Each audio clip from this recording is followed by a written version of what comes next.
my fiancé, in order to prevent my adopted younger brother from being forced to marry a paralyzed woman, actually planned a fake marriage with him. But not only did I not get angry, I even handed her something. She accepted it happily, thinking I had thoughtfully prepared a wedding invitation for the two of them. However, the moment she saw the names on the invitation, her smile froze instantly, 'cause not even in her wildest dreams could she have imagined it was my wedding invitation, and the bride was the very woman who was supposed to be my adopted brother's arranged marriage partner. Chapter 1. My love, let's put our wedding on hold. I'm going to marry Rin first. You can understand me, right? I looked at my beautiful fiancée in a daze, unable to say a word, before Akira stepped forward and clutched my arm, continuing. Kenji, just think of it as doing me a favor. If the Takahashi family really forces Rin to marry that paralyzed woman, his life will be ruined. Do you a favor? What about me? Have you even considered how I feel? I flung her hand away, my expression dark as a storm. I continued. We grew up together. Our engagement was arranged by both families, and the wedding announcement has been out for half a year now. You want to back out and marry a poor scholarship student sponsored by my parents? What do you think that says about the Sato family? How do you think the company will see me? Akira frowned slightly, holding back her frustration, and tried to explain. Kenji, listen to me. I'm only doing this with Rin as a formality. Once things settle down, I'll divorce him and marry you. After so many years together, can this really affect us? Can this really affect us? I recalled the headline I saw earlier. A bitter smile curled on my lips. You already made the announcement and canceled the wedding without telling me, and now you think I'll still believe anything you say? Thinking back over the past month, filled with fights over this issue, I felt nothing but anger boiling inside. I had told Akira countless times I'd find a way to handle Ren's situation. I had made it crystal clear. If she married Ren, even as a formality, then we were done, and the Sato family would never accept someone like her. And what did she do? She made the decision behind my back and canceled the wedding. I had to find out from the news. Now I came to confront her, and all she could think about was Ren. When had she ever thought about me? When had she ever cared about our years together? Seeing that I already knew everything, Akira gave up pretending. Since you already found out, there's no way to take it back. Our wedding is canceled, and the news about me marrying Ren is already out. My heart felt like it had been covered in frost. Any lingering hope was crushed completely. I let out a long, heavy breath, suppressed the pain in my chest, and pulled out a wedding invitation from my pocket, handing it to her. Akira glanced at it, thinking I was helping her and Rin prepare their wedding. Her face lit up with joy. Darling, I knew you were the best. You even helped us with the invitations. But as soon as she saw the names printed on it, her smile froze. Kenji, what is this supposed to mean? The names are written clearly. I looked at her blankly, without any intention of explaining. After all, she had never considered my opinion in anything she did, and honestly, she probably didn't care. Otherwise, she wouldn't be so eager to marry another man. Akira flipped the invitation over and over, reading it again and again, before letting out a cold laugh. Kenji, is this supposed to be funny? You even went as far as to hold it on the same day as mine, and you're marrying Sora, the paralyzed woman even Rin didn't want? I know you're still angry with me, but I've explained it all clearly. Once I help Rin out of this mess, I'll divorce him. There's nothing between us, completely innocent. Is it really that hard for you to understand me? Just as Akira finished speaking, there was a knock at the door. Chapter 2. Rin burst through the door, eyes bloodshot, and said with a face full of frustration, Akira, maybe we should just forget about this. Honestly, I don't really mind marrying Sora. It's just I. Akira looked at his aggrieved expression, a flash of pity in her eyes. She stepped forward and gently patted his back, coaxing him in a tender tone. Don't think like that. I said I would help you, and I will. Even though I'd seen scenes like this countless times, it still stabbed at my eyes. Fortunately, this would all come to an end soon. I had no interest in listening to how Akira comforted Ren. The invitation had already been delivered, and I had more important things to handle at the office today. I walked around them and headed straight out of the office. Akira's voice rang out behind me. Kenji, where are you going? I ignored her. All I could hear was Ren's pitiful whining and Akira's soft voice soothing him. Ren, you're still the sweetest. Kenji could never be as considerate as you. My steps faltered slightly, and my knuckles turned pale from how hard I clenched my fists. Back when we had just graduated, Keto Corporation was on the verge of collapse. Akira was career-driven, so I gave up my own family's company without hesitation. I bore the weight of their disappointment and started from the bottom as a salesman to bring business to Keto Corporation. I lost count of how many times I drank myself into stomach bleeding at business dinners, all to bring Keto Corp back from the brink until it rose again into the powerhouse it is today. But what did I get in return for all those years of effort? Just her saying that I'm not as thoughtful as that pretty boy leech who only knows how to take? Grinding my teeth, I strode away in large steps. As I expected, Akira didn't chase after me. I went straight to the HR department and handed in my resignation, then walked to the elevator to leave. As I passed the emergency exit, I heard two voices behind the safety door. Through the glass, I saw Akira nestled in Ren's arms, her cheeks flushed red, just like she used to blush shyly in my arms years ago. We shouldn't be doing this. Before she could finish, Ren cupped her face and kissed her. At first, Akira tried to resist, but soon she responded, their kiss turning hungry and desperate as if they couldn't get enough of each other. Akira, I'm sorry. I couldn't control myself. I love you so much. I only regret not meeting you sooner. Run, watching the two of them tangled up together, desperate to melt into one another, and remembering how Akira just claimed things were completely innocent between them, I couldn't help but let out a laugh, even through the tears in my eyes. To hell with completely innocent. I looked down at the ring on my finger, the one I handcrafted for her when I proposed at 18.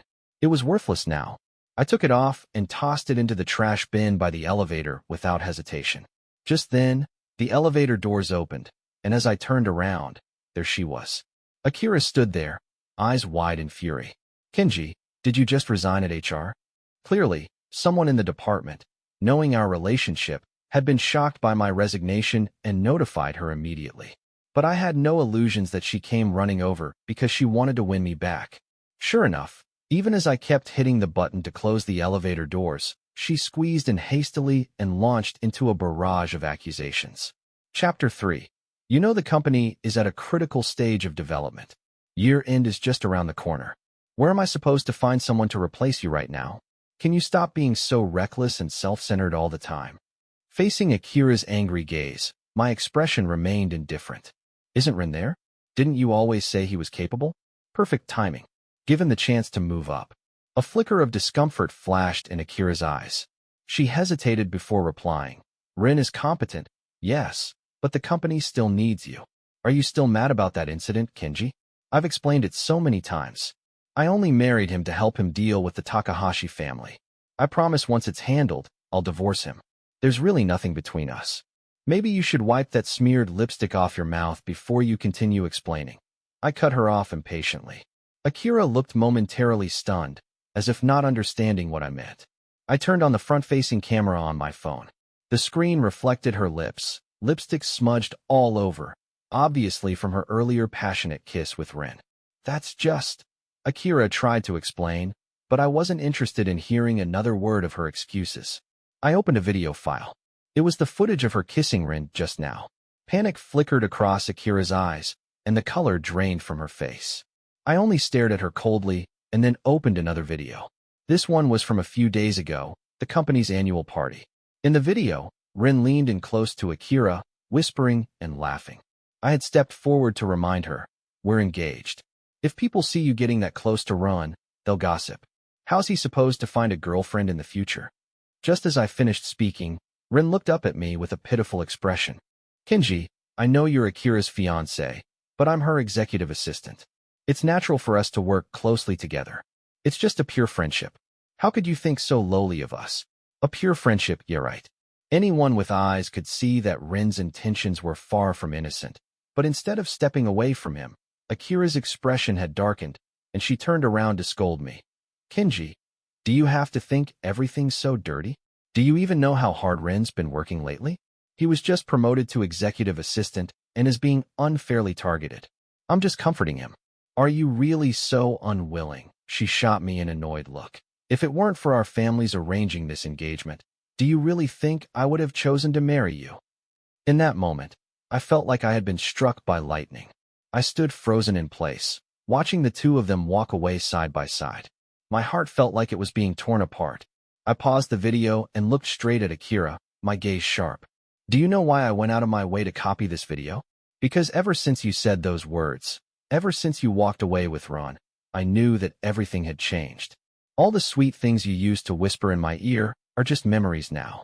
The way you used to look at me with concern while I was vomiting blood from drinking for business. That heartache now belongs to another man. I didn't want to believe it was real, but I had no choice but to face it. So I copied the video and watched it over and over again, torturing myself again and again, as if only by hurting myself enough when the day finally came that you gave up on me and chose Run, I wouldn't feel like the sky was falling apart. Akira's lips trembled slightly, as if she wanted to say something, but I wasn't telling her all this in hopes she would come back or explain herself. I just wanted closure. So, before she could speak, I hit play again, letting the video continue. Chapter 4. In the video, guests at the annual party were gossiping without restraint.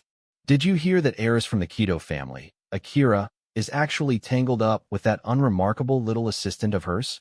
Wasn't she engaged to the young master of the Sato family? I heard they were about to get married. Well, what do you expect?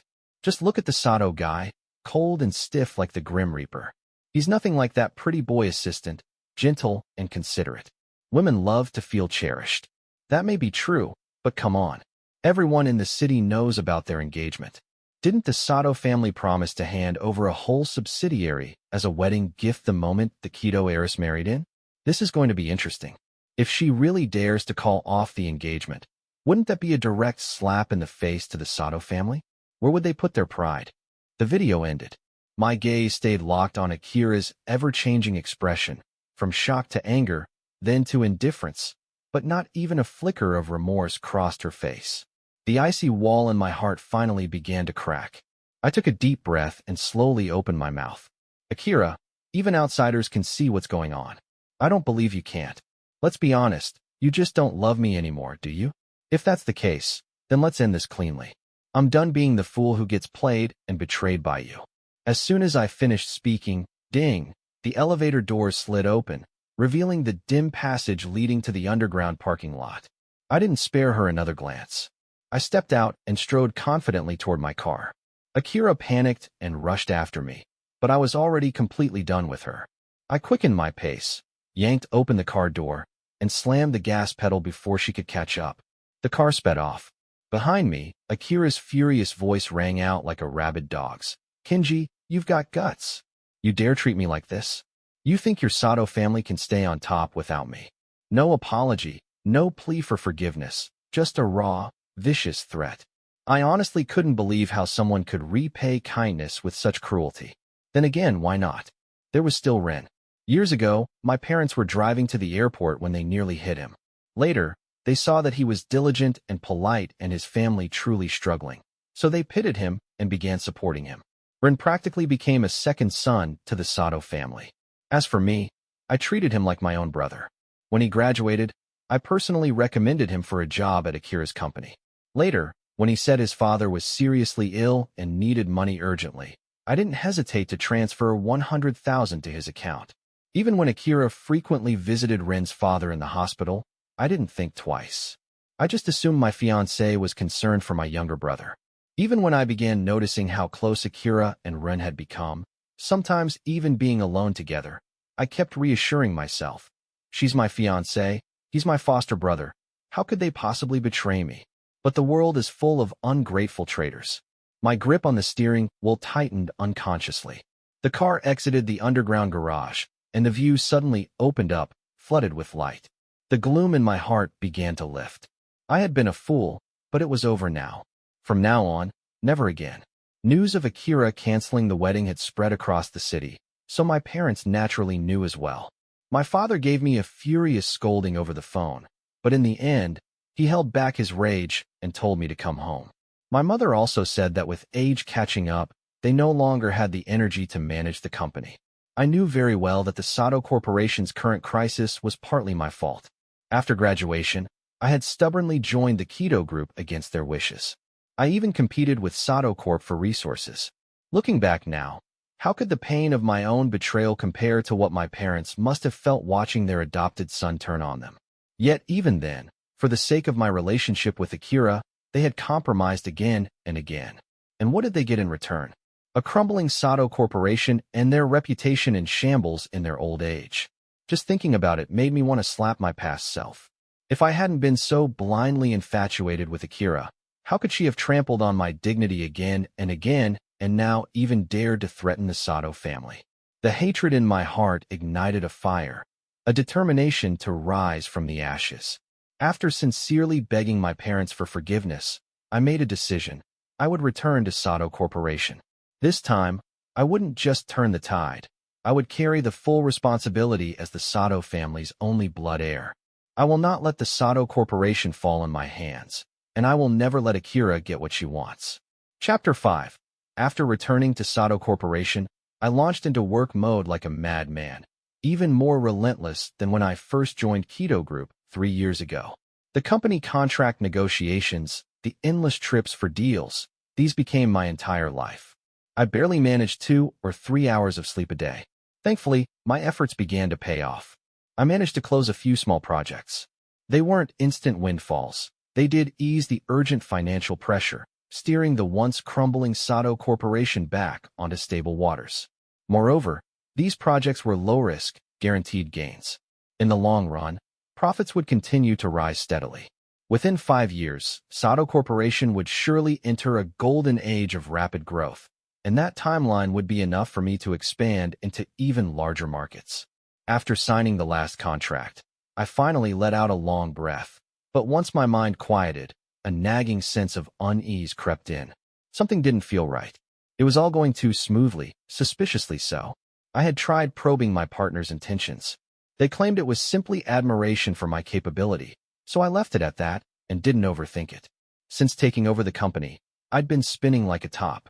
Everything involving Akira had long been buried in the back of my mind. Until one night at an industry gathering, I unexpectedly ran into Akira and Ren. While Akira was socializing with others, Ren made his way toward me. Perhaps because Akira and I had completely separated and she had publicly announced her plans to marry Ren, he now felt secure, no longer needing to pretend. Kenji, so what if you two were childhood sweethearts? In the end, she still chose to marry me. Ren grinned smugly. Before I could even respond, he deliberately bumped into me, spilling his wine. The glass shattered. Red wine soaked his shirt. Right on cue, Akira appeared. She gently helped Ren pick off the shards of glass while he looked at me with mock grievance. Akira, don't blame Kenji. I'm sure he didn't mean to. With that line, Akira turned and glared at me like I was the villain. Kenji, that's enough. Even now, you're still playing these games? You think pulling stunts like this will win me back? She snapped. Let me make it clear. If you ever lay a hand on Ren again, don't blame me for forgetting the ties between our families. At her words, I couldn't help but laugh. Ties between families? When had she ever cared about that? If she had, would the Sato family be the joke of the city right now? My parents couldn't even step outside anymore, let alone attend social functions. I glanced at the schadenfreude gleaming in Ren's eyes and took a slow step toward him, my gaze as sharp as a blade. Lay a hand on him. Watch closely. This is what that really means. I raised my fist and drove it straight into Ren's face. That punch. I had wanted to throw it for a long, long time, for my parents and for myself. You see that?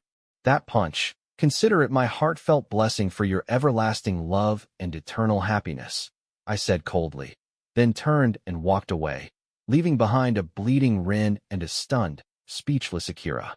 Having my mood ruined by those two parasites, I had no interest in staying at the event any longer, and behind me, as if she'd never seen this side of me before, Akira just stood there in a daze. I, of course, had no reason to pay her any more attention. Still, after that encounter, something unexpected came to mind. Chapter 6. After leaving that unpleasant gathering, I drove straight to the most prestigious luxury wedding attire and jewelry boutique in City A. It was there that I had once custom-designed an antique-style phoenix coronet and a set of traditional hanfu for Akira, hoping to give her an unforgettable wedding. Now that the wedding was canceled, I naturally had to take them back. But when I arrived at the shop, the boutique owner looked troubled and stammered. Miss Keto already came to collect the Phoenix coronet and the Hanfu set. She also took a men's Hanfu outfit, saying it was for you. She brought the booking receipt, and we assumed you were too busy to pick it up, so she didn't finish her sentence, but I already understood. I didn't expect Akira to be this shameless, to the point of taking what rightfully belonged to me. The Hanfu I could throw to the dogs for all I care, but the Phoenix coronet, that had to be taken back because embedded in that coronet was a rare aquamarine gemstone. It's priceless, beyond market value. It's a worn family heirloom, and it's meant for the daughter-in-law of the Sato family. Akira is not that person, nor does she deserve to be. I forced down my anger and called Akira. Her voice on the other end carried a faint tone of threat. Want the Phoenix coronet back? Sure, but I heard your parents' joint project with the Takahashi family ran into some trouble last month. Another threat. I let out a cold snort.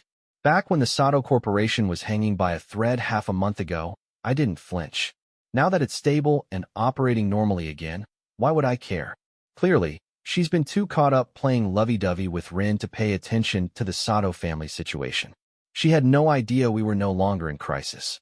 I'm getting that coronet back one way or another, I said slowly and clearly. But Akira, seemingly missing the sarcasm in my tone, responded, Kinji, didn't you have that Phoenix coronet made just for me? I just wanted to give Rin a perfect wedding. I was so infuriated by her shamelessness, I actually laughed. In all my 20-something years of life, I'd never seen anyone with such thick skin. She wanted to wear the wedding dress and coronet I paid top dollar to customize to marry another man, to give him a dignified ceremony? How dare she? Akira continued blabbering on. Kinji, our wedding with Rin is almost here. If you'd like to attend, no need. I'm quite busy, I interrupted coldly. Akira sounded puzzled. Busy with what? I answered calmly. My parents are preparing my wedding. That's right, my wedding with Sora will be on the same day as Akira and Rin's. Their wedding is just around the corner, so is mine. Oh, is that so? Well, that's nice then. Akira's tone sounded oddly relaxed, as if she genuinely believed my parents were helping organize her wedding to me. She even added sweetly, Kinji, you're always so thoughtful. All right, I'll adjust our ceremony timeline accordingly. And without waiting for my response, she eagerly hung up. I couldn't be bothered to deal with her delusions anymore. Originally, I only planned to retrieve the aquamarine from the coronet and leave the rest behind. But now Akira had proven herself not just heartless but utterly despicable, and she continued using threats against the Sato family. Everything that belonged to me, I would take it all back. A sharp gleam flashed in my eyes. I already had the perfect plan, and when Akira's wedding day arrived, I would make sure to deliver a special gift to her and Rin, one they'd never forget for the rest of their lives. Chapter 7. From beginning to end, the preparations for my marriage to Sora were all handled by both sets of parents. When my parents first brought up the idea of me marrying Sora, I was genuinely stunned. After all, the reason behind it sounded absurd. Akira wanted to marry Rin, allegedly because Sora Takahashi was clinging to him relentlessly and the Takahashi family was threatening Rin to marry her. But deep down, something about the whole thing didn't sit right with me. Sora may be paralyzed and always in a wheelchair, without affection or status in the Takahashi family, nor any personal assets. But the Takahashi family is a century-old prestigious household, and Takahashi Group ranks among the top 100 enterprises. Even with my background, marrying Sora would be considered marrying up, let alone for Rin, who had to rely on Akira just to get by. I had looked into Sora before. Though she kept a low profile and there wasn't much public information about her, rumors described her as a true lady of refinement, a far cry from the image Rin had painted. Before I could finish investigating, Akira couldn't wait to announce her marriage to Rin, so I dropped it.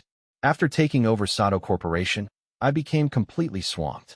All arrangements for my marriage to Sora were handled by our families. I had never met Sora. All I knew was what my mother told me, that she was gentle, understanding, and nothing like Akira. My mom didn't finish her sentence, but I understood her meaning. To be honest, Akira was dramatic. If I hadn't always bent over backwards to please her, who knows how far her tantrums would have gone. Once she got mad over something trivial and left me stranded at the North Pole. I nearly froze to death. Stuff like that happened more than once. My parents' blood pressure skyrocketed because of it. But because they respected our relationship, they didn't interfere much. They just reminded me to be more accommodating. But looking at it now, Akira had completely let me down, so when my mother said Sora would make a good wife, I didn't hesitate to agree. After being a love-struck fool, I finally woke up. As a man, the most important thing is responsibility. I don't need my partner to do much. As long as she doesn't bring chaos to the household, I will do my part with loyalty and duty. If Sora is truly as kind and gentle as my mother says, then at the very least, we can treat each other with mutual respect and courtesy in our life together. Besides, I've read some of Sora's messages to me. Even though we haven't met yet, she still takes the time to chat with me through texts. I had dinner delivered to you. Don't forget to eat on time. I made pork rib soup with 4-herb tonic today. Very nourishing. Be sure to drink it all. I sent a massage chair to your office. It has acupressure features, great for easing muscle tension and relieving fatigue. Give it a try. She was gentle and thoughtful. Even when I was too busy to reply right away, she would simply send a forgiving sticker or emoji that said it's okay. Whenever I had a moment to breathe, I'd find myself wondering, the girl on the other side of those messages must be soft, kind, and sweet. The wedding day was fast approaching. Sora, understanding how busy I was, said the Takahashi family had taken care of everything. All I needed to do was show up. Still, there were some things I wanted to prepare myself. Chapter 8. That day, I went to a jewelry store. While I was selecting a diamond ring, I unexpectedly ran into the two most eyesore faces in my life again. Akira and Rin were also there, shopping for their rings. Naturally, they saw me too. Akira didn't shy away in the slightest. She openly stared at the diamond ring in my hand with zero awareness that, having betrayed her fiancé, she should at least be drawing a clear boundary with her ex. Instead, she stepped forward and said, "I don't like square cuts. I prefer that Asher-cut diamond over there." I held back my instinct to snap, "None of your damn business," and simply pretended they didn't exist, continuing to examine the rings. But Akira, clearly misreading the situation, must have thought I was preparing a surprise for her. She giggled and wandered over to another counter. Rin, seeing her walk away, moved closer to me and lowered his voice. "You're really going to marry that cripple? So what now? You're going to carry her to the bathroom for the rest of your life? You two must be so loving." He sneered, the sarcasm dripping from every word. I narrowed my cold eyes, raised my hand, and punched him again. "If you insult my fiancé one more time," I said, voice like ice, "I'll make sure you won't be able to crawl to a bathroom again." Ren's skin was already delicate. Bruises on his face from last time had only just faded. Now his face swelled again, and blood trickled from the corner of his mouth. Hearing the commotion, Akira rushed over. When she saw the scene, she was both shocked and furious, about to confront me, but Ren quickly grabbed her and pulled her away. "I'm fine," he said. "It's normal for Kenji to feel upset seeing us together. If punching me makes him feel better, I understand. Let's go, everyone's watching." Ren didn't even use the moment to have Akira defend him. Instead, he dragged her out in a hurry. I watched them retreat and let out a cold laugh. So, Ren had clearly kept the news of my wedding with Sora hidden from Akira. I had already sent her the invitation long ago, and word had spread like wildfire. If she wanted to know, there was no way she didn't. Still, whether she knew or not, none of it had anything to do with me anymore. I pulled out a tissue and wiped my hand where I touched Ren, then returned to selecting the ring with calm focus. Time flew by like a flash, and soon the day of my wedding to Sora arrived.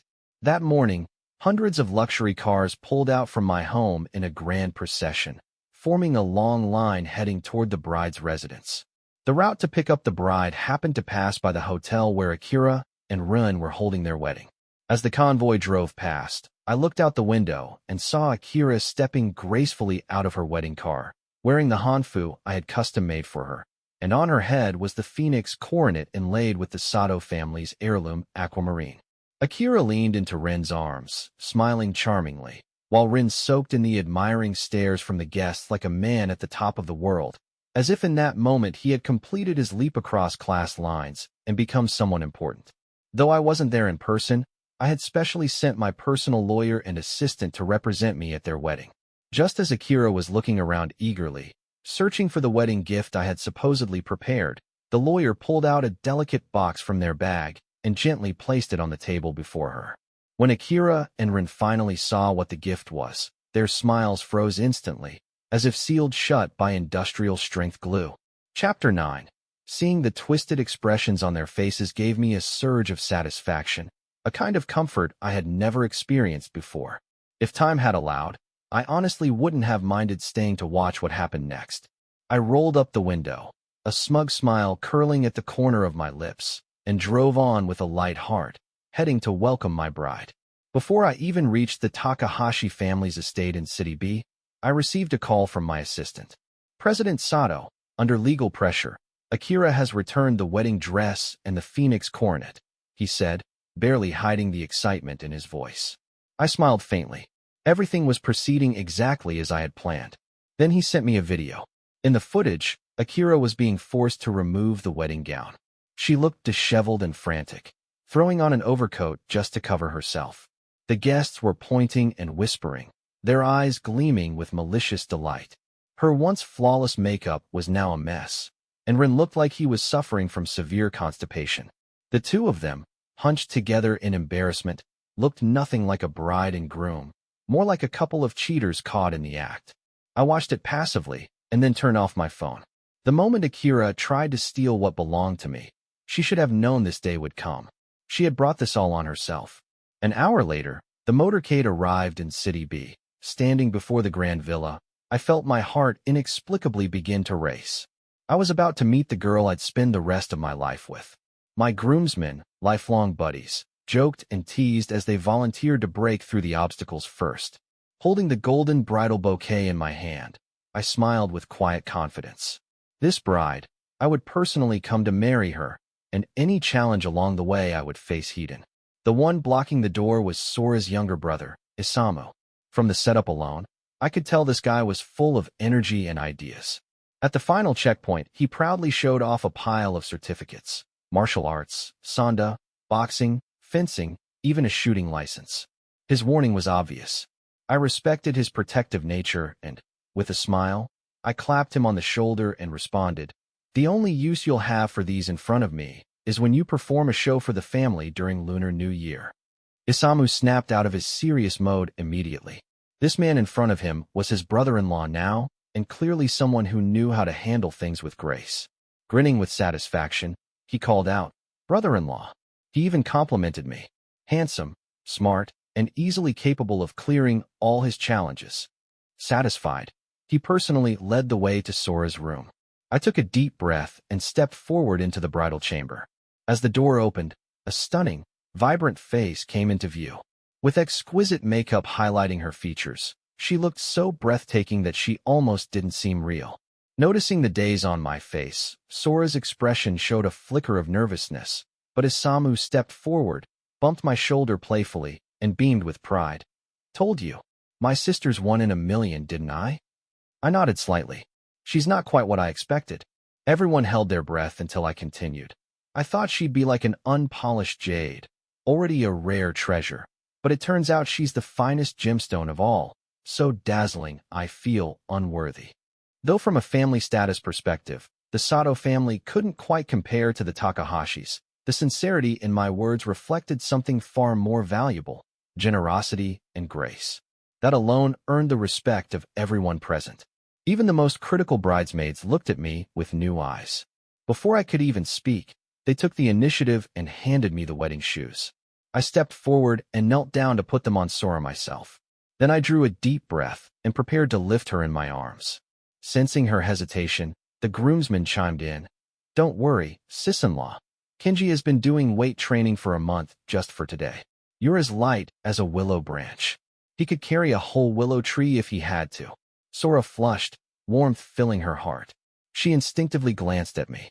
My ears were slightly red, but my eyes were steady. She didn't say anything more. She simply reached out her hand. I leaned forward and lifted her into my arms. She was even lighter than I had imagined. As the distance between us closed, Sora's face turned bright red. She nestled into my chest, looking exactly like a shy little bunny. Holding her close, I carried her all the way into the wedding car. We then drove to the wedding venue. When we arrived, I stepped out with her still in my arms, but the expected wheelchair never appeared. Sora stood on her own, gracefully, steadily, on her own 2 feet. Chapter 10. I stood there momentarily stunned. Sora smiled softly, 2 charming dimples appearing at the corners of her lips. I recovered a long time ago. I just kept it that way to weed out a few people with questionable intentions. She didn't name names, but I had a strong feeling Ren was one of them. Now wasn't the time to dig into that. So I simply reached out, took Sora's hand, and walked with long strides toward the wedding venue. The ceremony was long and complex, but maybe because it was Sora standing beside me, I didn't feel tired at all. When it came time to exchange rings, I pulled a velvet box from my pocket. Sora reached out her hand, ready, but then another identical velvet box slipped out of my other pocket. 2 rings? The guests exchanged awkward glances. Why would a groom bring 2 wedding rings? Was he trying to keep 1 foot in 2 boats? Just as the whispers and suspicion began to grow, I kept pulling more boxes from my pockets, one after another. In the end, I had pulled out 10 velvet ring boxes in total. I placed them neatly on a tray, then looked at Sora with slight embarrassment. They're all your size. I just didn't know which style you'd like best, so I bought them all. Take your pick. The crowd was speechless. Then laughter erupted from every direction, but not in a mocking way. Even my mother chuckled, unable to hold back. You silly boy. What groom brings 10 engagement rings to a wedding? Anyone who knows you would think it's romantic, but a stranger might think you're here to sell diamonds. My ears flushed red. Seeing this, Sora smiled and reached out all 10 of her fingers. Then just put them all on me. I like them all. Our eyes met, and in that moment they were filled with nothing but tenderness. Given the Takahashi family's status, this wedding was nothing short of a grand, once-in-a-century affair.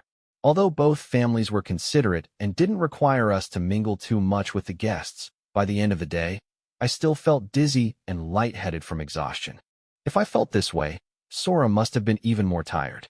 So, as soon as we returned home, I pushed through the fatigue and prepared a warm bath for her. Take a soak. It'll help you feel better. Just as I was about to take off my jacket, Sora walked toward me. She stepped beside me, gently placed her hand on my chest, and began unbuttoning my shirt with care. I could feel her breath, warm and soft, brushing against my chin. It tickled, and I instinctively turned my head away. Sora noticed the blush spreading across my face and smiled teasingly. Didn't expect this from you, the legendary cold-faced king of the business world, blushing like a shy boy. Her words made my face even redder. I didn't explain. The truth was, I had never been cold by nature. The aloofness was a front I had kept for years to give Akira a sense of security, to distance myself from other women. I had forced myself into that role for her sake. And yet, the very coldness I used to protect her had turned into the excuse others used to compare me to Ron, to claim he was more caring and gentle. Looking back, it was almost laughable. But now that was all behind me. Still, I couldn't help wondering what would Akira and Ren's faces look like when they saw the spectacle of my wedding with Sora. Sora, as always, was thoughtful and warm. After I took a bath and finally relaxed, she led me on a little tour of our new home. Though our main house was in City A, this villa was part of Sora's dowry, gifted by the Takahashi family. The Takahashi family was far wealthier and more powerful than both the Kido and Sato families combined. Worried Sora might suffer after marrying me, they insisted that we live in a home they had prepared, at least for the beginning. I didn't mind. Home to me is wherever my wife is. Sora chatted with me the whole time. As we talked, I got to know more about her life over the years. With every word, the emotional distance between us faded naturally. It was our wedding night. Something should have happened, but I was afraid she might not be ready, so I didn't push it. Sora smiled and said it was better to let things happen naturally. She was happy to take her time building a relationship with me. Perhaps because of her kindness and warmth, I slept the best I had since breaking up with Akira. Chapter 11. According to our original plan, Sora and I were supposed to visit her parents the next day, but to our surprise, her parents were already waiting for us downstairs. After we offered them tea as part of the traditional ceremony, Sora asked the staff to prepare lunch. The atmosphere at the table was warm and relaxed. Mr. Takahashi was gentle and kind, doting on his wife, passing her dishes and refilling her water. They asked if I was adjusting well to the new house. I smiled and assured them everything was perfect. Mrs. Takahashi kindly told me that I didn't need to be so formal at home. If Sora ever bullies you, she added with a smile, just let me know. I'll back you up. That kind of sentiment was something I had never once received from Akira's parents. Back then, no matter how poorly Akira treated me, her parents always asked me to be more patient with her. Not once had anyone stood on my side. Sora, playing along, feigned fear and said, "He's the only one who does the bullying. How could I ever dare?" That drew a burst of laughter around the table. Seeing how harmonious the Takahashi family was, I felt myself relaxing for the first time. It truly felt like I had gained another family. "You two should come back to City B more often," Mr. Takahashi said. "Your mom and I don't have much to do these days. We'd love to have you around." Sora was their only daughter. Now that she was married off to City A, it was natural for them to feel a bit of emptiness. So that very afternoon, I brought Sora back to City B with her parents. City B, in the south of the Yangtze River, was like something out of a painting, with stone bridges, flowing rivers, old towns, and countryside scenes that looked like ink wash art. Especially in the drizzle, it was simply mesmerizing. I wandered through the streets, marveling at everything. When I turned around, Sora was holding a portrait of me in her hand. The ink was still drying, yet the likeness was striking. Surprised, I asked, "Is this for me?" The painting showed me standing by the window, but the whole thing couldn't have taken more than 10 minutes. She had captured every detail so vividly, so quickly. Sora nodded slightly, her cheeks tinged with pink. I assumed she was just very talented at drawing and didn't think much more of it. I grinned, held the portrait up to my face, and asked, "Do I really look like this?" Sora's eyes sparkled as she nodded, but before she could speak, we heard hurried footsteps behind us. The next second, Akira stumbled right into my arms. I caught a faint whiff of gardenia from her hair. For a moment, I was utterly captivated. When I turned to look behind us, my smile vanished. Akira was standing there, glaring at us with bloodshot eyes. She had deep dark circles under her eyes, messy hair, and looked completely worn down. Seeing Sora in my arms, she practically spat the words, "Kenji, who is she?" I frowned and shielded Sora behind me. "Isn't it obvious? She's my wife. Didn't you see the invitation?" Akira's face darkened further. "Kenji, how could you treat me like this?" "Akira," I replied coolly, "there's nothing between us anymore. Stop acting like I betrayed you. You made your choice when you picked Rin, so why can't I choose to marry someone else?" Akira's face fell. At that moment, Sora spoke up gently. "Miss Kido came all this way. It wouldn't be polite to let her leave empty-handed. Please let me treat you to a private room." Her words were graceful and poised, protecting my reputation, yet still giving Akira a way out. The onlookers around us assumed it was a friendly reunion between old friends and slowly dispersed. The tension in my chest eased slightly as Akira, still sulking, followed us upstairs. This restaurant was owned by the Takahashi family. When the manager saw Sora arrive, he greeted her respectfully as Miss Takahashi and promptly led us to a luxurious private room. Chapter 12. Sora thoughtfully ordered all my favorite dishes and even poured wine for Akira, but Akira didn't appreciate the gesture. Instead, she sneered coldly. "You don't need to act like the host here. Kenji and I have loved each other for years. You're not someone who can just insert yourself into our relationship." Sora's beautiful face tightened with anger. "No matter what your relationship with him was before, I am his wife now. You have no right and no status to speak to me like that." Akira, unwilling to accept this, stood up. "If it weren't for you inserting yourself into our relationship, Kenji and I would have been married long ago. You wouldn't even have a place here." Slap. Sora slammed her wine glass down on the table, her polite smile replaced with an expression of anger as she confronted Akira. "Why don't you think for a moment? Why did he give up on you and marry me? What were you doing back then?" Akira fell silent, unable to respond. I spoke softly, my voice calm. "Akira, let's move on from the past. I've married Sora, and now I just want to live a peaceful life with her." Akira's eyes widened, disbelief etched on her face. "But you've known her for such a short time. You couldn't possibly love her already. You're just trying to get back at me. You were the one, weren't you? Out of jealousy, you had people take the wedding dress and the phoenix coronet away. Do you know how much humiliation I suffered because of that?" I already knew. I had even seen the footage from the scene. But wasn't that what she deserved? And now, Only now, she was remembering the good things about me? I stared at Akira coldly. Akira, those things were mine to begin with. Not to mention that the Phoenix coronet had my family's heirloom. Why would I leave it for you? From the moment I took those things back, you and I have had nothing to do with each other. From now on, I hope you won't interfere with my life again. Akira's face turned pale as she yelled, I don't believe it. We've known each other for over a decade. How can you just say you don't love me anymore? If I loved you, would I have married Sora? Stop deceiving yourself. We are finished, I said without hesitation. Akira was stunned by my words. She stayed silent for a long time before speaking again. How can you say you don't love me? We've been through so much together. Is it because of Rin? I really couldn't help it. She lowered her head, regret and pain in her eyes. Kenji, I'm sorry, but you ruined that wedding. I didn't marry him in the end. I waited for you that day, but enough. Stop making excuses for your selfishness. Hearing her mention the past reignited the anger buried deep inside me, but all that was left was anger. Akira, back then, the whole city knew about our childhood engagement. Do you have any idea how humiliating this is for me? How am I supposed to face others after you did this to me? Akira's face turned even whiter. She seemed to want to argue, but when she opened her mouth, no words came out. Did you really not foresee this result? I continued. Rin kept crossing boundaries, showing you affection. Didn't you see it as him deliberately staking his claim, trying to embarrass me? A flash of panic crossed Akira's eyes.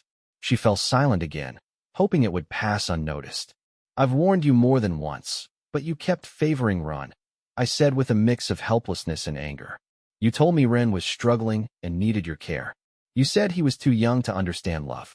But what about me? You never considered how I felt. I caught you and Rin together, and I even presented the evidence to you. I showed you how others were gossiping about how your broken engagement was affecting my family.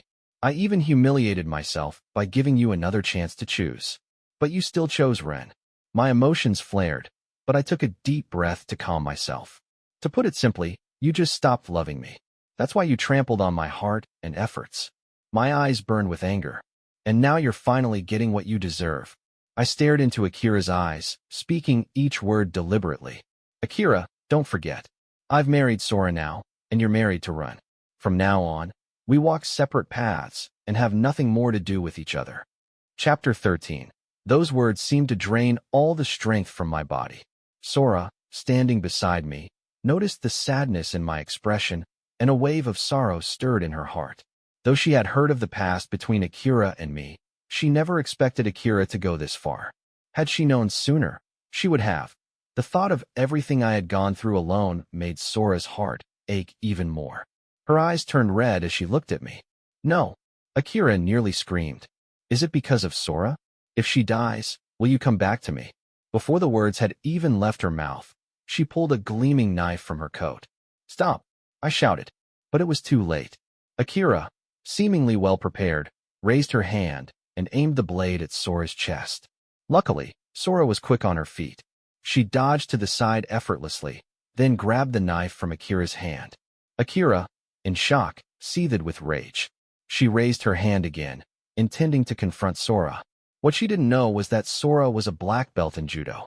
The moment Akira attacked, Sora swiftly subdued her, pinning her hand to the table with a firm grip. Ah! Akira screamed in pain, but Sora didn't loosen her hold. Instead, she turned to look at me. I had just been startled by Akira's reckless actions and was worried for Sora's safety, so I stood there in a daze, unsure of what to do. Seeing my concern, Sora pursed her lips and, with a slight hesitation, released Akira. She walked over to me with a guilty look on her face. Only then did I snap back to reality. I quickly pulled Sora close and checked her for any injuries. Once I confirmed she was unharmed, I let out a long sigh of relief. Sora's eyes brightened slightly. Darling, were you worried about me? I was speechless. Looking at the tenderness on Sora's face, my heart felt a mix of emotions. This face, which should always be proud and bright, now held a look of vulnerability. I knew I had made her feel insecure. I gently wrapped my arm around her shoulder and said softly, You're my wife, my only partner in life. Of course I care about you. Who else would I care about? A flash of grievance appeared in Sora's eyes, and then she buried her face in my chest, hugging me tightly. Darling, she hit me. I need my husband to comfort me. Once again, I was speechless. The Sora I remembered, the sweet little woman, had returned. I didn't push her away. Instead, I gently patted her back to comfort her. It's okay. Don't be afraid. I didn't even realize how affectionate my gaze had become. To Akira, this scene was a huge shock. Ignoring the pain in her arm, she charged toward me, her eyes filled with fury. So you just stand there and watch her bully me and then comfort her? You weren't like this before. Isn't this what you always did to me? Always favoring Rin over me, even helping him mistreat me? And just thinking about how she almost killed Sora earlier, a wave of fear hit me, followed by even more hatred toward Akira. Akira, I tried to spare you some dignity. I didn't want to make things so ugly, but you pushed it too far. You even tried to kill Sora. Don't blame me for not being polite anymore. With that, I gently pushed Sora aside, worried Akira might try something more extreme.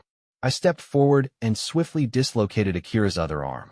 Akira cried out in pain, clutching her dislocated arm, her face full of disbelief. Kenji, how could you do this to me? You learned Sanda just to protect me. I let out a cold laugh. That was in the past. Now you nearly killed Sora, and all I did was dislocate your arm. Is that really such a terrible thing? Akira was on the brink of breaking down, calling my name in a pitiful attempt to make me feel some compassion, but at that moment, my heart and mind were completely with Sora. I ignored her pleas. Akira, unwilling to accept defeat, gritted her teeth and tried to approach me, but Sora with a firm push shoved her away. Miss Keto, there's a limit to how much nonsense you can make. I'm out of patience. If you keep interfering with my husband, I won't let you leave City Be alive.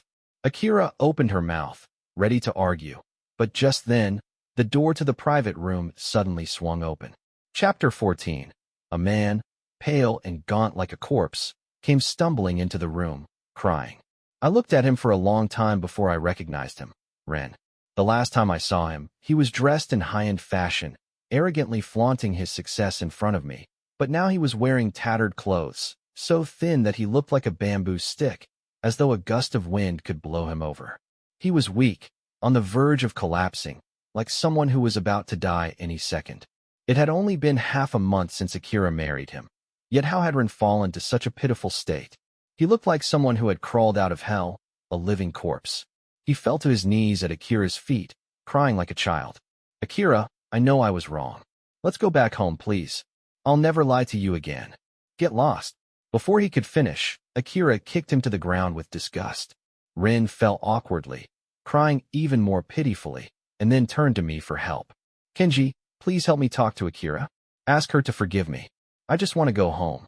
His cries were so mournful, like a funeral dirge, that it made me feel utterly nauseous. What does this have to do with me? He's the one who stole my fiancée, and now he's asking me to plead for him? Everything about this was absurd, and I responded in a cold tone. How Akira treats you is her business. It has nothing to do with me, and you and I, we don't have any relationship anymore. But Rin remained kneeling, refusing to stand up. Akira and I are getting a divorce the day after tomorrow. I've become the laughingstock of all of City A, with nowhere to go. Kenji, please, just for the sake of our past, say something nice for me. I was stunned for a moment, surprised that Akira had actually been this heartless, throwing Rin out of her life. After all, even though Akira had always claimed that marrying Rin was just a temporary measure, I could tell she had developed feelings for him. And now that I was married to Sora, I wouldn't expect Akira to be this cruel. Even for the sake of appearances, she shouldn't have treated him like this. But I didn't feel sorry for Ren's situation, nor did I care how Akira treated him. I had my own life now, and the past was long gone from my concerns. Not wanting to get involved in their mess any longer, I began to pull Sora away, but Akira suddenly remembered something and quickly blocked our path. Kenji, it's all Ren's fault. He kept lying to me, telling me that you and Sora getting married was just a rumor. I believed his lies, and that's why I missed my chance with you. I frowned. I had suspected this before, but I didn't believe Akira's words for a second. After all, Sora and I getting married was all over the headlines. She had been paying attention, even just asking around. There's no way she could have been tricked by Ren, unless, of course, she had wanted to be fooled. Seeing I wasn't moved, Akira turned her attention to Sora. Didn't you swear you would only marry Ren when you were paralyzed? Well, now he's here. I'll give him back to you, and you can give me back my Kenji. How about it? Sora froze at Akira's words, staring at Ren in confusion. Ren, however, avoided her gaze, even seeming too afraid to meet her eyes. Seeing this, Sora immediately understood. She shot Ren a cold, sarcastic look. Is this how you've been talking to everyone? She asked. I felt a pang of doubt in my chest upon hearing those words. Looks like there's more to this story than I thought. Chapter 15. Sora looked at Ren and said, Why don't you tell us what you did back then? Ren's face immediately turned pale. He trembled, his lips quivering, but no words came out. Sora continued, When I was still in a wheelchair, you kept pestering me. You even tried to force me into an intimate situation so that the Takahashi family would have no choice but to accept you. This shameless man. As she spoke, sensing the stiffness in the air around us, Sora realized something and quickly turned to me, explaining, But nothing ever happened between us. Seeing Sora's misunderstanding, I instinctively held her hand. I didn't care about her past, but I couldn't help feeling more anger at Ren's shamelessness. Sora, feeling my warmth and strength, began to calm down. She then spoke to me. After he realized there was no way of getting close to me, he left. I thought he had changed, but no, he's still the same. He's ruined my reputation, and now he's made you suffer like this. By this point, Sora's eyes had turned red, and she regretted being lenient with Ren in the past. On the other hand, Akira was completely stunned. She looked at Ren in disbelief, her voice trembling. This can't be true. This can't be true. She suddenly went mad, kicking and hitting Ren. It's all your fault. You told me that if I didn't marry you, the Takahashi family would force me to marry Sora. If you hadn't lied to me, how could Kenji and I have separated? I'll kill you. Akira's outburst attracted the attention of the restaurant manager, but seeing Sora still there, the manager didn't dare to approach. Instead, he stood respectfully aside, waiting for orders. Seeing that I was getting fed up with the scene, Sora spoke up. Let's leave for now. I don't want our mood ruined by these people. As we passed the manager, Sora quietly added, Just make sure it doesn't get too out of hand. As for how they continued their bickering, I let them be. The manager immediately nodded in understanding. Once we stepped outside, the air seemed fresher. I glanced at Sora, who was still holding my hand tightly. I noticed her palm was slightly damp with sweat, and I knew she was still upset by what had just happened. I comforted her gently. It's all in the past now. Let's just focus on living our lives together. Sora looked at me, her eyes full of emotions I couldn't quite read, but she didn't say anything, just wrapped her arm tightly around mine. Let's go home then. After this incident, I stopped paying attention to Akira and Ren, but I never expected them to be like stubborn pests, always trying to interfere with our peace. They kept trying to block my way. I was so fed up with them that my patience wore thin. I looked at Sora, who shared my displeasure with them. She locked eyes with me, sensing that I had something to say, and leaned in slightly. What do you need, darling? Her little kitten-like gesture softened my heart, and a warm feeling spread through me. I couldn't help but reach out to gently rub her head, then held out my hand. We've been out for so long. Isn't it time we head back to City B, to our own home? Our eyes met. Looking into the heat in my gaze, Sora's face flushed with warmth. Although we hadn't crossed the final line yet, we had grown much closer. Sora shyly buried her face in my chest, her voice sweet and soft. I'll do whatever you say. Next day, at the wedding house prepared by the Takahashi family in City A, after we returned, I heard that Akira and Ren had come looking for us. They hadn't found us before, so they had gone to City B. Upon hearing this, a flicker of lingering anger surged within me. I don't ever want to see those two disasters again. If they come near you, make sure to throw them out. Thinking back to Akira's extreme behavior, I turned to the servants and the security guards. If they cause trouble, you know what will happen. Sora understood immediately and followed up. Did you all hear that? Do exactly as he says. If anyone lets them in, I'll be the first one to deal with them. The Takahashi family staff had seen Sora's attitude toward me and immediately agreed, nodding in unison. Understood, sir. After that, although Akira and Ren occasionally appeared near the villa, they didn't dare approach again, thanks to the security's vigilance. However, on my way to the company, I was stopped by Akira. Chapter 16. That day, I was sitting in the speeding car, my mind occupied with company matters. Suddenly, a sharp brake jerked me out of my thoughts. The driver anxiously looked back to confirm I was unharmed, then let out a sigh of relief and quickly explained, "Mr. Sato, a woman suddenly ran out in front of us." I furrowed my brow, following the driver's gaze, and saw Akira standing in front of the car, arms spread wide to block our path. She had truly lost it. The car was still moving, and she dared to run right into its way. Upon seeing me inside the car, Akira grew even more hysterical, shouting, "Kenji, get out. I have something important to tell you. If you don't get out, I'll make you run over me." The driver, looking troubled, turned to me. I gave him a cold glance before opening the car door and stepping out with deliberate steps. Seeing me get out, Akira's face lit up with joy as she rushed forward, but when she saw the cold expression on my face, she immediately stopped. Pain and reluctance twisted her features. "Kenji, please don't look at me like that." "Akira," my voice trembled. "Did you call me out just to say this nonsense?" I interrupted ruthlessly. "If you're determined to die or scream, get away from me. Don't ruin my car." Akira swayed as if struck by a lightning bolt, but then she pulled herself together and continued. "Kenji, I know I was wrong before. You hate me, and I don't blame you for that. But do you really think Sora is such a good person? She's nothing but a complete liar. If you don't believe me, go to her dressing room. Open that locked drawer inside. You'll find the evidence of her trying to turn us against each other." I paused, my heart shifting slightly. I knew which drawer she was talking about. The night of our wedding, when Sora was showing me around the villa, I had seen that locked drawer, but I hadn't thought much of it. After all, who doesn't have a bit of privacy? But how did Akira know about such a secret? And as if reading my mind, Akira quickly added, "Don't ask how I know, but trust me, I'm not trying to harm you. Kenji, I just don't want you to be kept in the dark." Sora, before she could finish, Akira suddenly stepped forward, quickly slipping something into my pocket. "Here's the master key," she said, and with that, she turned and fled the scene.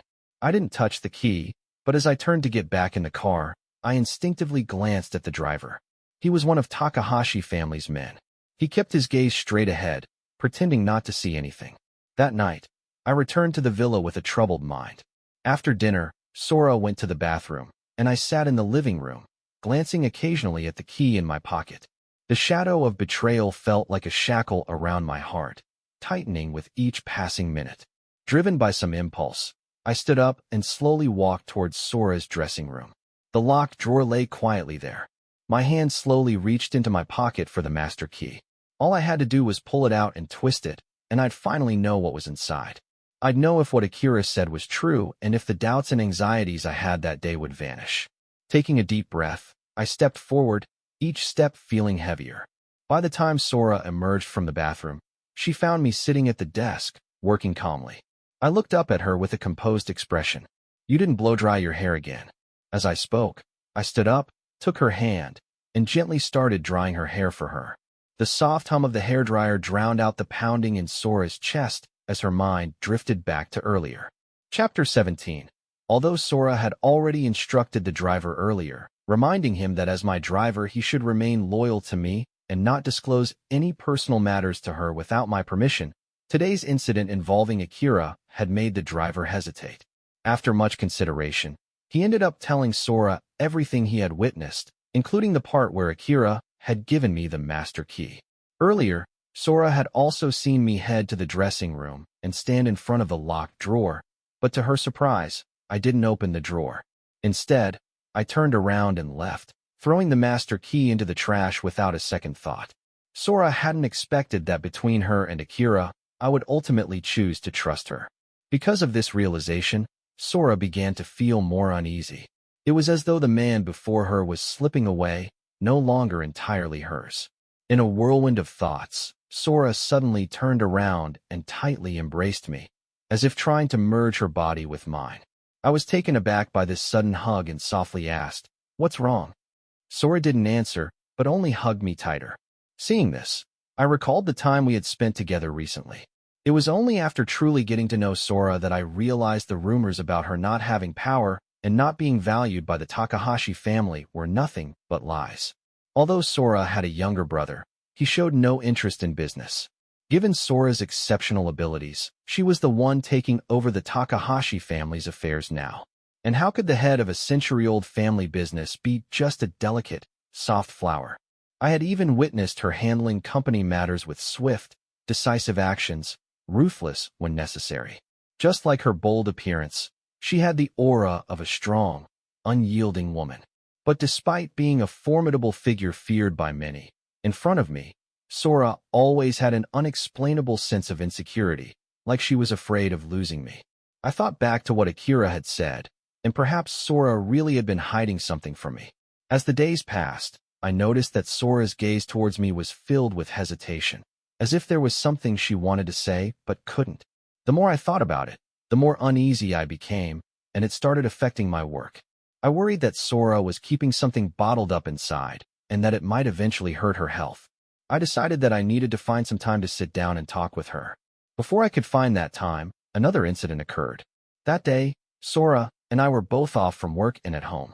I noticed a familiar figure among the servants. Although the servant claimed to have a cold and was wearing a mask, something about the figure seemed all too familiar. When I realized the servant might be Akira, I suddenly heard Sora's shocked voice from upstairs. "What are you doing here?" My heart tightened, and I hurried upstairs. In the dressing room, I saw Akira had already removed her mask, and her cold, venomous gaze was locked on Sora. Sora glared at her, watching as Akira opened the locked drawer. Seeing me arrive, Akira's face twisted into a colder smile. "Since you're too scared to face the truth, let me lay the evidence right in front of you so you can finally see Sora's true colors." Chapter 18.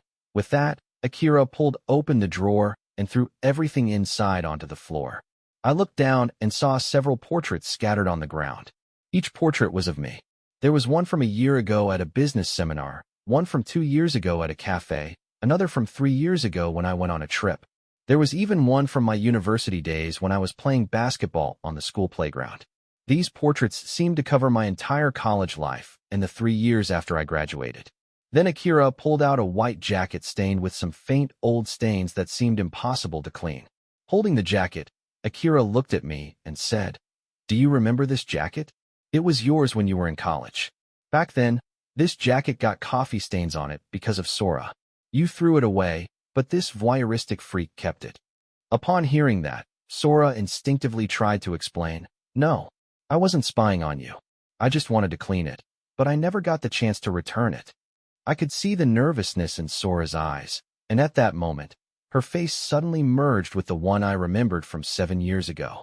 I recalled it. When I had just started university, I had accidentally gotten coffee spilled on me by a girl in a wheelchair.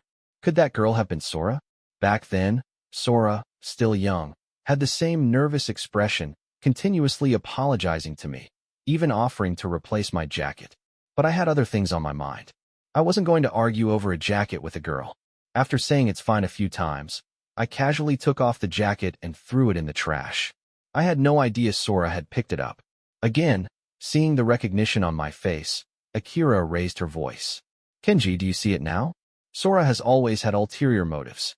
Not only did she secretly keep your clothes, but she's been spying on you all these years. These portraits are proof. If it weren't for her interfering in our relationship, we wouldn't have ended up like this." "That's not true. I never intended to destroy anything. Sora's eyes turned red as she tried to approach me, but then hesitated, not daring to get closer. Akira kept pushing. "Kenji, divorce her. Let's start over." "Enough." I interrupted Akira's words with irritation. Then I walked over to Sora and took her hand. When it came to matters between my wife and me, no one had the right to interfere. I gave Sora a reassuring look, then turned to face Akira's shocked expression. "You always claim that Sora is the one who broke us apart. But tell me, did she force you to get so close to Ron, even deciding to marry him? Is that what you're implying? It's laughable." My words were laced with sarcasm and disappointment, as if I were looking at a joke. Akira froze, her face stiffening, and she stammered, I. But she's the third party." Before she could say more, I continued. "Akira, let me make it clear. Before I handed you the wedding invitation for Sora and me, I had nothing to do with her. I didn't even know what she looked like. I only truly saw her on our wedding day. Sora, No matter what she may have done in the past when you and I were dating, she never appeared in front of me, let alone try to ruin anything. If these are the so-called evidences you think will tear us apart, then I have to thank you for helping me see how deeply Sora cares for me. What? Akira's eyes widened in shock, staring at me as if she couldn't believe it. All her effort to show me this evidence had not only failed to create a rift, but had instead strengthened our bond. What was she doing now? Trying to make a fool of herself? No, that's not it. Akira screamed, her voice filled with pain. You should hate her for coming between us, just like you hate Run. Kenji, how could you? I didn't want to hear her anymore. I turned to the butler, my gaze cold. Why haven't you kicked out the unwanted guests yet? And how did someone like this even get into the villa? You handle this. The butler, sweating nervously, knew this was his grave mistake. He immediately called the security and had Akira dragged out. Soon, the room was left with just Sora and me. I looked at Sora's delicate face, took a deep breath, and finally released her hand as I walked toward the sofa, speaking softly. Now tell me. I only want to hear your explanation. Chapter 19. It seemed that Sora had made up her mind. She laid everything out for me, explaining it all. It turns out that from the very first time we met 7 years ago, Sora had developed feelings for me. After that, she had subtly and sometimes intentionally tried to gather information about me. When she found out I already had a girlfriend and that we were considered a model couple in our social circle, Sora did feel disappointed for a while. She had lamented how fate had brought us together too late, and that this unrequited crush would have to be buried deep in her heart. She had wished for my happiness from afar. But life is full of surprises. Sora found that she kept running into me, almost by chance. Sometimes it was in an elegant cafe where she would see me attentively ordering coffee and dessert for Akira. Even if Akira didn't show up, I didn't mind. I would quietly read a book and then pack the untouched dessert to give to a homeless person I passed on the way. She would also encounter me at various business dinners where she was a guest sitting in a quiet corner overlooking the entire event. I would be there representing Keto Corporation, conversing confidently with industry leaders, holding my ground with ease. With her heart full of unspoken affection, Sora had nothing but those portraits of me on paper, hoping to convey her longing. At this point, Sora looked at me with deep affection in her eyes, like mist that couldn't dissolve. But she then explained, Kenji, I had nothing to do with Ren's actions.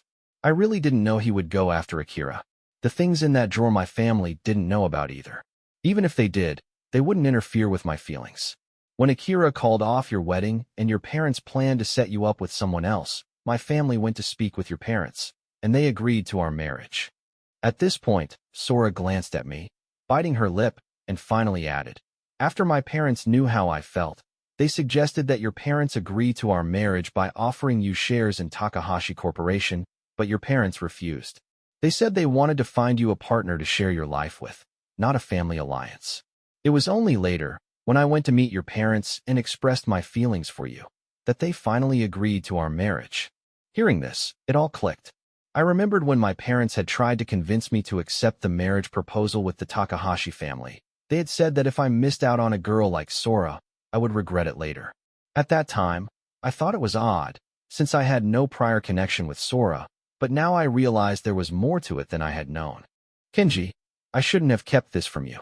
I should have told you earlier, but I was afraid our relationship wasn't stable yet, and with Akira always getting in the way, I didn't want to tell you.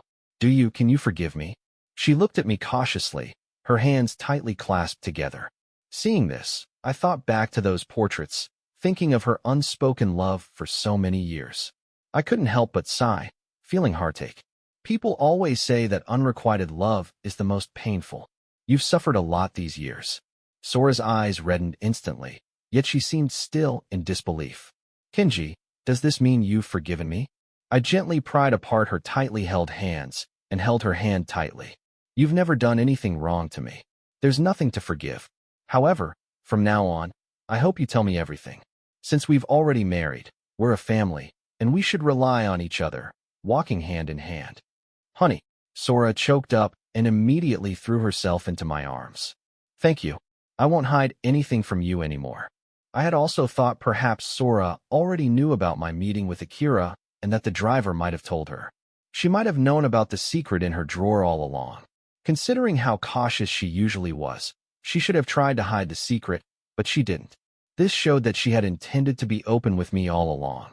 Despite her constant fear, she had never intended to keep things from me forever. I could feel her sincerity and was grateful she wasn't like Akira. And with her, I didn't have to worry about history repeating itself. Thinking of this, I hugged Sora tightly, moved. Wife, thank you. Thank you for always loving me so deeply. Thank you for not letting me lose this time. Chapter 20. Upon hearing this, Sora seemed to understand my thoughts. She raised her head and gently placed a kiss on the corner of my lips. Then, honey, Akira has done so much already, and I'm not going to let it slide anymore. She had been persistently bothering me, and now she had even barged into our home. Sora wasn't planning to let it go anymore. I looked into her eyes, filled with cold resolve, and it reminded me of her negotiating style in the business world, where she would silently overpower her opponents with pressure. I knew she had reached her limit. Moreover, Akira's actions had indeed gone too far. Technically, breaking into a private home was already illegal, so I didn't stop her, but advised, just be careful. As it turned out, within an hour, the butler had already discovered the truth. It turned out that a longtime servant in the villa had some distant connection with Akira. After being bribed by Akira, this servant had told her about the secret of Sora's drawer and then managed to let Akira into the house. After learning this, I felt slightly relieved.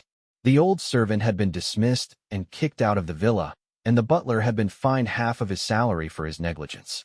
If it happened again, his fate would be no different from that of the old servant. Takahashi family's dismissal was of course not a simple firing.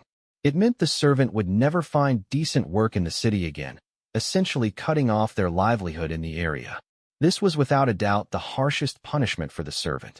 After the issue was resolved, the heavy burden in my heart finally lifted. However, that night I had a nightmare. In the dream, I was forcibly taken to the Kido family. Akira had prepared a wedding dress for me and was forcing me to marry her. Rin sat in a chair, smiling ominously at me. My hands bound, I struggled to break free, and in my desperation, I seemed to foresee a tragic fate.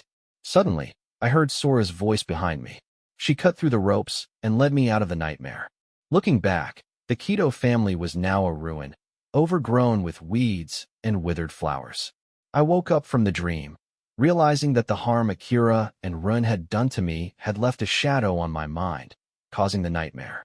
Just then, Sora's soft voice whispered in my ear, "Honey." The bedside lamp lit up, and Sora's caring face appeared in front of me. I finally regained a sense of reality and pulled her into my arms. We fell asleep together. The scent of jasmine surrounded us, and for some reason, I felt a deep sense of peace. It felt as if all the misfortune and hardships had faded away. I slept very soundly that night. In the following days, perhaps due to Sora's involvement with Kido Corporation, Akira stopped bothering me. I was relieved to enjoy some peace and focused on handling company matters. But then one day, Isamu suddenly arrived at Sato Corporation. In the CEO's office, I looked at my brother-in-law, whom I hadn't seen for a few days, and said with a smile, "I watched your international Sanda competition a few days ago. You really made the country proud. When did you come back? Let's go. I'll treat you to a meal and celebrate." Isamu, however, responded with a cold expression. "I heard you also studied Sanda. Let's find a place and spar a little." I paused momentarily while reaching for my suit jacket. A memory flashed in my mind. The day Isamu went to pick up Sora for the wedding, where he had presented the competition certificate but had secretly warned me. I immediately became alert and asked, "What happened to Sora?" Isamu's eyes grew colder. "You really don't know anything, do you?"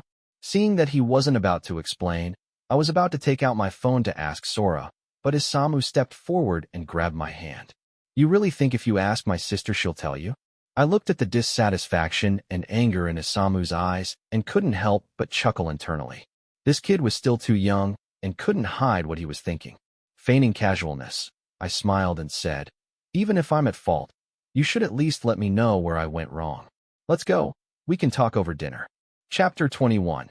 In the private dining room, Isamu finally explained the reason for his dissatisfaction.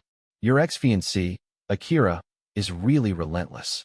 Not only does she constantly show my sister photos of you two from the past to disgust her, but she's also spreading, claiming my sister is a third party who ruined your relationship. You know, you and Akira were together for years, and you were once seen as a model couple. Many people still believed in your relationship. Since you married my sister, there's been a wave of negativity online.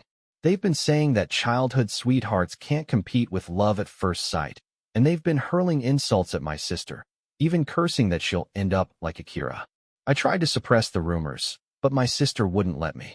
She said you can't stop this kind of news. After all, you can't shut the mouths of netizens. The more you suppress it, the more it rebounds. There's another reason my sister hasn't mentioned, but I know it. It's because she cares about you so much. Even now that you're married, she still feels insecure. She seems to think that only by shouldering more responsibility can she find a sense of authenticity in this relationship. You might not know this, but my sister, as beautiful as she is, still feels inferior in front of you.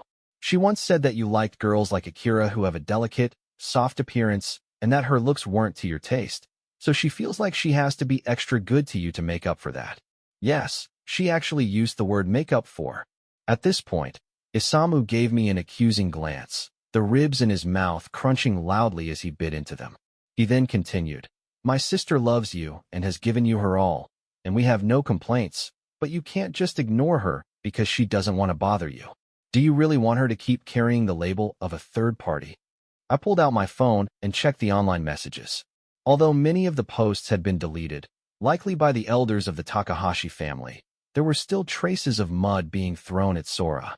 Looking at the timeline, the messages had appeared right after Akira had been kicked out of the Takahashi family villa. Isamu was right. These issues had been stirred up by Akira. Even if I hadn't been aware of it before, I couldn't just ignore it now. Moreover, I had never realized how low Sora had placed herself in this relationship. I couldn't help but think back to the time when I was with Akira. Was Sora now just like I was back then? Thinking about this, I realized how neglectful I had been towards Sora. A wave of guilt surged within me. I raised my glass and toasted to Isamu from across the table. Before he could respond, I drank my wine in one go, as if apologizing. "Isamu, thank you for telling me all this." When I returned home that night, I dug out a long-forgotten USB drive from my drawer. I had originally thought that after cutting ties with Akira, the things on this drive would never be of any use to me again. But to my surprise, Akira had made what was on this drive useful once more. With that thought, I plugged the USB drive into the computer and opened the files. I stayed up all night. The next morning, the online crowd found out that I had posted a long essay several thousand words on Sato Corporation's official Weibo account, and I had pinned it to the top. Chapter 22. My essay landed like a deep-water bomb, instantly causing an uproar online. In this long, several thousand-word article, I didn't hesitate to recount the emotional entanglements I had with Akira over the years and the time we almost walked down the aisle.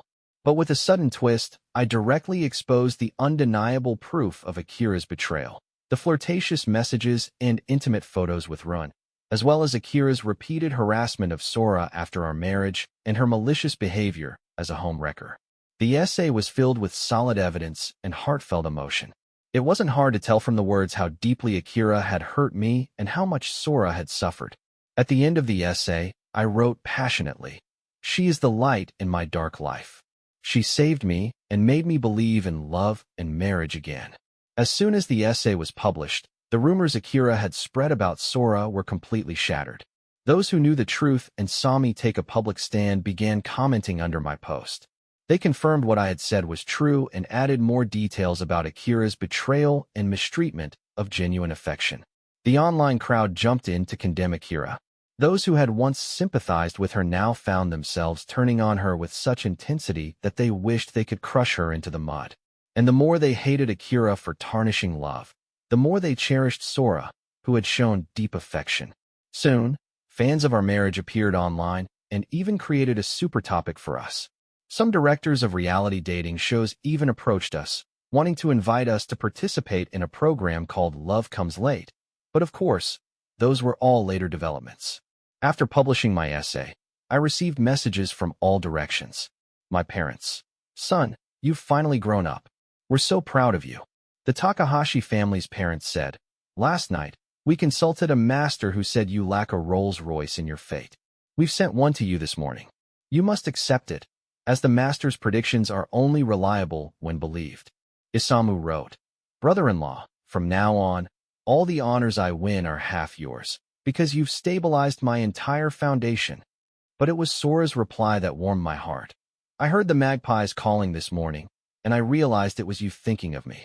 No wonder life feels so vivid and specific, because there's only one you. I looked at the message and could almost imagine Sora gazing at me with sparkling eyes full of charm. At that moment, I suddenly realized that the type of person I used to describe as the one I liked wasn't based on the type itself, but because the person I liked just happened to be that type. Just like Sora, who perfectly fit all the beautiful expectations in my heart. I replied to Sora, telling her I would pick her up after work. I felt that to give her more peace of mind, I should put myself entirely into this relationship and show her through action. It seemed like I needed to prepare well for tonight. With an expectant and burning heart, I instructed everyone to prepare everything. But little did I expect that the unexpected would come so suddenly. That afternoon, after completing my tasks and preparing to leave the office, my special assistant rushed into my office in a panic. Mr. Sato, there's a problem. The security guard just reported that Akira attacked one of the guards and went straight to the rooftop of the building. She says she wants you to meet her. If you don't, she'll jump off the building. What should we do? I felt a sharp pang in my chest, knowing Akira's irrationality, but there was more anger than anything else. Did she really think that by continuing to harass me, everything would go back to normal? Dream on. I quickly put on my suit jacket and coldly ordered, Don't tell Sora. I'll go up and check. The Ultimate Betrayal. Chapter 23. On the rooftop, the wind carried a biting cold, whipping Akira's disheveled hair around. It had been half a month since I last saw her at the villa, and she had grown even more gaunt and haggard. Yet, the almost frenzied expression in her eyes hadn't changed. When she saw me, Akira seemed momentarily stunned, a look of admiration flickering in her gaze. Kenji, you're still as handsome as before. No, you're even more charismatic now. But someone like you should have been mine. Her obsessive look now only made me feel disgusted, like I was being swarmed by flies. First, you tried to force me with a breakup. Then you tried to force me with the Keto Corporation, and now you're trying to force me with yourself. My voice was as cold as ice, mercilessly shattering any remaining hope in her heart. Akira suddenly remembered the purpose of her visit today and screamed in frustration, Don't you understand why I've become like this? Was the post you made on the official Weibo account really something Sora made you do? Or did she post it from your account without you knowing? Akira, how much longer are you going to keep lying to yourself? I ruthlessly exposed her delusions. I already gathered all the evidence of your betrayal long ago. I had intended to spare you some face, but you shouldn't have kept targeting my wife. You were too lenient with me before, but now it's over. Akira still wouldn't give up. What kind of spell has Sora cast on you? How long have you known her? And yet you're so biased toward her. Don't you know what she's done to my company? She's stolen all my clients, and now my company is on the brink of bankruptcy. Why are you still blaming Sora for your company's bankruptcy? I interrupted her sharply, pointing out the truth without mercy. Under Ren's instigation, you tried to evade taxes and take illegal shortcuts. You resented me for stopping you, but after I left, did you still continue with it? The current state of Keto Corporation is entirely your doing. As for your clients being poached by Takahashi Corporation, that was their choice. It has nothing to do with Sora. Even if Sora did something, it's because you were the one who pushed her too far in the first place. What? Are you allowed to attack Sora, but she can't fight back? That's not how the world works. Hearing these cold, cutting words, Akira's pupils dilated. Even though she had expected this outcome, she still asked, reluctant to accept the truth, Kenji, you're defending Sora so much. Has your feelings for her really become this deep? I looked at her steadily, as if she were a complete stranger. Akira, do you know when I stopped loving you? I finally understood how cold-hearted you were toward me all along. My voice was calm and indifferent, without a hint of emotion. And when Akira looked into my eyes, no trace of her existence could be found. Only then did she truly realize that every word I spoke, every sentence, was genuine. I had really stopped loving her. I had let go. My heart, once filled with her, was now entirely filled with another woman. Kenji, do you remember what I once told you? Akira suddenly descended from the rooftop, walking step by step toward me. Her face was filled with a desperate resolve, as if she was determined to drag everything down with her. I said I would never leave you, that no one would ever treat me the way you did. So, let's die together, shall we? Haha, let's die together. Saved by the Light. Chapter 24. When I felt the sharp pain in my arm, I looked down to see what had happened. I found that Akira at some point had inserted a shard of glass into her hand and was gripping my arm tightly with the hand holding the glass. This caused my arm to be cut, blood pouring from the wound. Before I could push her away in pain, a figure suddenly appeared before me. Sora kicked Akira away. She was followed by Isamu and a few police officers. As the police officers moved to restrain Akira, Isamu immediately warned, "Don't touch her blood. She's contagious." Contagious? I froze. And when Sora tried to check the wound on my arm, I instinctively pulled away from her and turned to Isamu. What contagious disease? Isamu clearly noticed the wound on my arm, his pupils narrowing. His eyes filled with venom when he looked at Akira. Without saying anything, he quickly dialed 120. Sora's eyes were red, her body trembling slightly, but she kept comforting me. "It's fine, honey, you definitely won't get infected by her." It wasn't until we were on our way to the hospital that I understood what this contagious disease was. It turned out that Ren had been fooling around outside and contracted a dirty disease from somewhere, then passed it on to Akira. Only then did I realize why Ren had been kicked out of Akira's house the day after their wedding and never allowed to return. Both of them had lost weight rapidly and looked withered. The thought sent a chill down my spine. Akira, she really did want to drag me down with her to die. Honey. Sora held the uninjured arm I had, continuously comforting me. Your wound has only come into contact with her blood. You definitely won't be infected. Even if you were, with how advanced medicine is now, you'll definitely be treated. Don't worry, I'll always be by your side. Looking at Sora's pale face and the false sense of strength in her eyes, my unease seemed to ease instantly. I wanted to reach up and pat her head, but in the end, I just smiled and reassured her. I know. I'll be fine. Didn't my in-laws also say that they consulted a master? The master predicted that I'm lacking a Rolls Royce in my fate, but didn't foresee any other disasters. So this time, I'll definitely be fine. I joked, and Sora couldn't help but laugh. But as we laughed, her tears started to fall again. She threw herself into my arms, crying with a thick, sobbing voice. I'm telling you, even if you really get infected, you're not leaving me. I'll never divorce you in this lifetime. I stuck through 7 years of unrequited love and 7 years of silent admiration. What's a platonic love? As long as I can be with you, as long as I can see you, I'll be content every day. At the hospital, I anxiously waited for the results. Even though it was nearly midnight, neither Isamu nor anyone else showed signs of leaving. Time passed slowly, minute by minute, until finally, the doctor walked out of the testing room, forever by my side.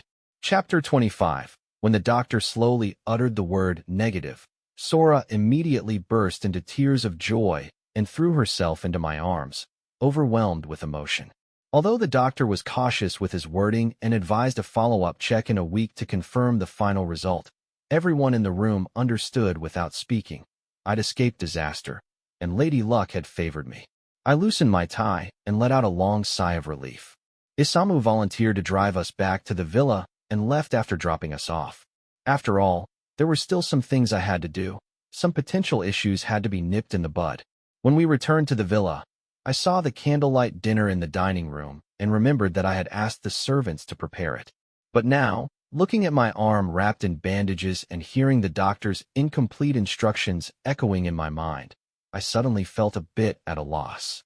I awkwardly turned to Sora and said, "This is just to celebrate our 56th day of marriage, nothing more. How about we eat first?" Sora gave me a blank stare. Which couple celebrates their 56th day of marriage? But when she returned to the bedroom and saw the birth control items on the nightstand, she immediately understood the deeper meaning behind tonight's gesture. A blush rose on her cheeks. In fact, the events of today had made us both more aware of our feelings for each other. Perhaps it was the right time to take the next step. After silently making up her mind, Sora quietly walked out of the bedroom and join me for dinner. Afterwards, she insisted on helping me bathe since my right arm was injured and it made certain movements difficult. However, when helping me into my pajamas, Sora's small hands would unintentionally brush against my skin, sending a wave of heat through my body and distracting me. It was hard to resist, but I made my way back to the room. I was about to suggest, let's sleep in separate rooms tonight, but Sora gently pushed me onto the bed. Then she moved closer, her breath warm against my ear. Honey, the things we didn't do on our wedding night, it's time to make up for them. The next day, the two of us didn't wake up until the afternoon. The sunlight outside was bright and cheerful. In the big bed, we lay entwined, gazing at each other with eyes full of tenderness and satisfaction. A week later, my follow-up check confirmed everything was fine, and I was finally able to relax completely. That day, Takahashi family hosted a banquet, and Isamu arrived early at the Takahashi family's old mansion. Seeing Sora chatting with her mother, he hooked his arm around my shoulder and led me out. Brother-in-law, let me tell you some gossip. Isamu's eyes sparkled with a hint of vengeful pleasure, and I knew immediately who he was going to talk about. I feigned curiosity and listened attentively. Isamu spoke slowly. Ever since Akira caused your injury, she's been imprisoned for multiple charges: intentional harm, defamation, tax evasion, and more. She'll never get out again. She can only survive in prison with medication, provided she can hold out. As for her ex-husband, Ruin, it's even worse.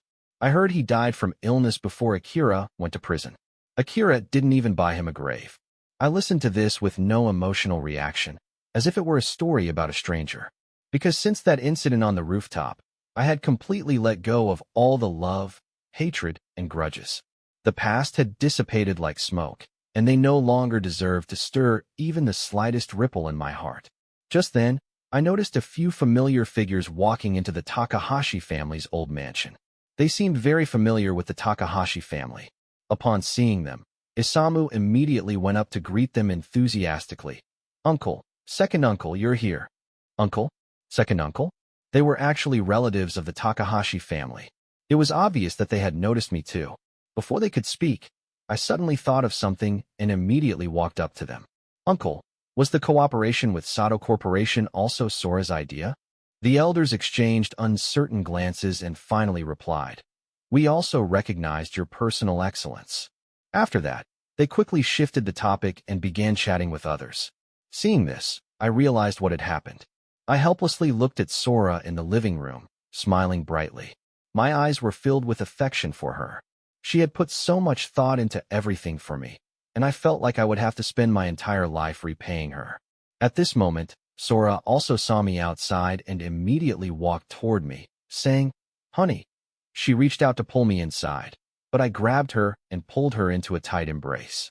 Honey, you promised before that you wouldn't hide anything from me again. Sora's eyes flickered slightly as she glanced at the people in the living room. She instantly understood what I was referring to. Just as she was about to explain that it wasn't intentional and that she had just forgotten, I spoke again. I'm going to punish you. Sora froze. Punish me for what? I gently kissed her on the lips, and my voice was full of warmth and affection. I'm going to punish you by loving you for the rest of your life.